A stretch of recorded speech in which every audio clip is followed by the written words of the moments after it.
Pemerintah Kecamatan Depok melakukan rapat koordinasi, evaluasi, dan verifikasi validasi dalam melakukan giat sosialisasi Indeks Desa Membangun (IDM) bertempat di ruang kantor Kecamatan Depok Kabupaten Cirebon, Kamis tanggal 21 Desember tahun 2023. Dihadiri Camat Kecamatan Depok Edi Prayitno, SIP, Astri Diana Ekasari, SPI, MTRPI, selaku Kepala Bidang Penanganan Fakir Miskin dari Dinas Sosial, Kodijah, SSI, MSI, selaku Kasih Ek Bansos Kecamatan Depok, Puskesos Sekecamatan Depok dan para Kuhus Sekecamatan Depok.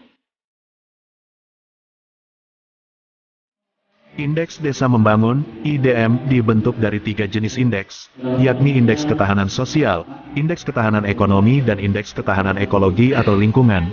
Indeks Desa Membangun dikembangkan berdasarkan konsepsi untuk menuju desa maju dan mandiri. Diperlukan kerangka kerja pembangunan berkelanjutan di mana aspek sosial, ekonomi dan ekologi menjadi kekuatan yang saling mengisi dan menjaga potensi, serta kemampuan desa untuk mensejahterakan kehidupan desa. Indeks Desa Membangun bertujuan untuk mendukung upaya pemerintah dalam menangani pengentasan desa tertinggal dan peningkatan desa mandiri.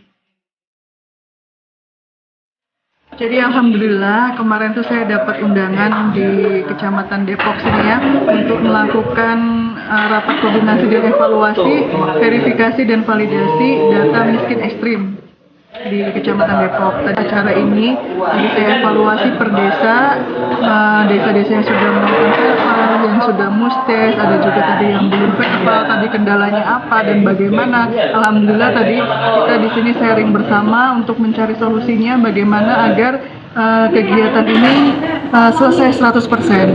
Karena kenapa harus selesai 100%? Karena masalah data ini sangat penting sekali Pak. Ya, tadi yang disampaikan Pak Camat, data ini akan menjadi acuan ya, acuan SKPD untuk melaksanakan program kegiatannya. Juga akan menjadi dasar kebijakan Pak Bupati untuk sasaran program kegiatan di semua SKPD gitu ya. Kalau datanya valid, datanya benar, insya Allah program-program dan kegiatan yang ada di SKPD itu akan tepat sasaran. Ada 81.000 Pak, 3,7% dari total penduduk Cirebon, ya sekitar kurang lebih 81.000.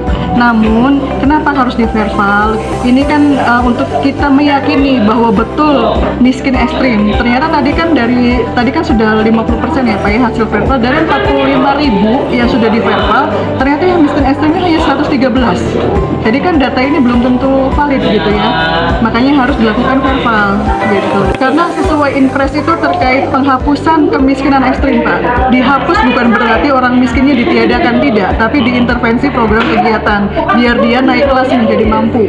Pertama, itu kan sebetulnya untuk percepatan penghapusan miskin ekstrim ya Pak ya, strategi ada 3 sebetulnya ya.